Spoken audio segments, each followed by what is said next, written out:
We are back with Scott, who is a financial planner, talking about planning for the future financially. He is also taking your questions. All you have to do is text them to the number there on your screen. Okay, so we're going to start here. If you've graduated college, how soon should you start paying back your college loans? Well, I think the idea there is to start paying back just as soon as you can. Remember that within your loan documents, there is something called a grace period. This will tell you exactly how much time you have after you graduate that you must start making payments. I say the sooner that you can start making those payments, the better. Awesome. Okay, and then the next question, are there certain types of loans that are better than others? Well, there are going to be certain loans that are going to look better. A lot of this is going to depend on your financial situation. Government loans are a little bit more easily accessible. There are private loans that may offer better opportunities, but a lot of that is going to depend on your credit. It's going to depend on your financial situation as well. What I would recommend that is really important when evaluating these loans and going through this process is be sure not to borrow more than what you need. This can really be helpful when it comes time to start paying these loans back. Yeah, I think that's really good advice. Another person, I like this one because they might be questioning, right? There's private schools, there's community colleges, there's different options. So what is your suggestion on how much money you should put aside genuinely for college? Well, I tell you, I have children right now in high school as sophomores and freshmen, and it's never too early to start having this financial conversation with your student and to start looking at where they would like to go to school. And of course, that may be based on their interest and what it is they'd like to study. So it's never too early to start looking and getting an idea of what that tuition is going to cost.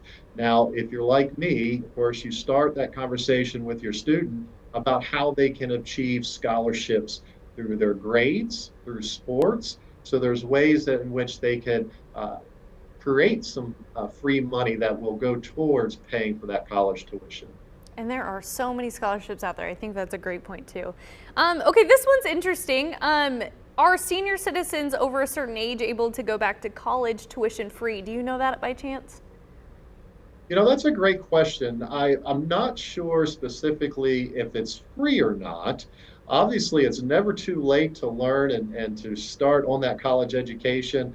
I recently went through to my nephew's graduation ceremony that was about this May of last year, and there was I couldn't believe how many folks there that were in their 80s that were graduating from college. I'm sure that would be a quick Google search to discover whether or not that's free, but I certainly am a firm believer in it's never too late. I mean, and maybe there's scholarships too, right? That's always a good question. I bet you there's some great scholarships. Yeah, exactly. Okay, so another viewer question, how much should I save each month toward college expenses? So that's going to depend. It's going to depend on how much excess income, disposable income that you have each month that you can budget towards college. So everyone's situation is going to be different. Ideally, what you want to do is create a budget that shows the money that's coming in, the money that has to go out, so that you can sort of pinpoint the amount that you have to work with. And again, that's going to be your disposable income. And also, it's going to depend on how soon are you starting? Are you really giving yourself a runway of time as your student in elementary school or have you waited to the last minute here and you're in the red zone and you really need to start putting some numbers on the board? Well, so a lot of that's going to depend. Again, I would encourage you to sit down with a financial professional that will help you sort of map that out. And that's the best advice there. And then another one viewer says, how do you balance saving college with saving for retirement, as well as obviously other financial obligations? Right. So we really need to make sure that we're not forfeiting our own future. And what I mean by that is we always want to look and think, plan long term. So long term is retirement, and we want to make sure that we don't totally cut our own dream retirement short by giving too much money towards college, because there's loans out there that can be acquired. You can help your student pay those loans back, which I really like that idea, versus stop contributing to your 401k or stop saving for yourself. And of course, your student can help you pay back those loans as well. So don't stop saving for your own future.